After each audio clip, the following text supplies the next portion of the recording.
दक्ष news, सामान्यांच्या हक्कासाठी नेहमी दक्ष.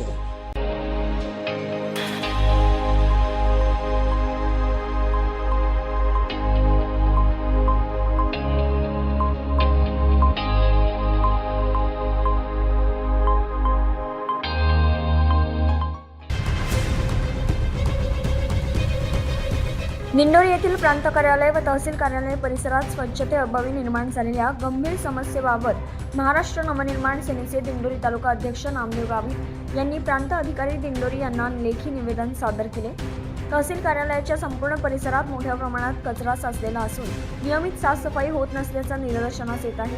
ग्रामीण भागातून दररोज मोठ्या संख्येने वयोवृद्ध नागरिक, महिला व सर्वसामान्य जनता विविध शासकीय कामांसाठी प्रांत व तहसील कार्यालयात ये-जा करत असतात. मात्र कार्यालय परिसरात सर्वत्र कचरा पसरलेला असल्याने नागरिकांना बसण्यासाठी किंवा उभं राहण्यासाठी देखील जागा नाही.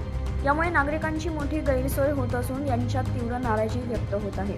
दरम्यान ही बाब अत्यंत गंभीर असून प्रशासनाने याची तातडीने दखल घ्यावी, संबंधित अधिकारी व कर्मचाऱ्यांना त्वरित स्वच्छता मोहीम राबवण्याचे निर्देश द्यावेत. तसेच भविष्यात कार्यालय परिसरात नियमित व प्रभावी साफसफाईची कायमस्वरूपी व्यवस्था करण्यात यावी अशी ठाम मागणी महाराष्ट्र नवनिर्माण सेनेच्या वतीने करण्यात आली आहे. संतोष विधाते, दक्ष न्यूज, दिंडोरी.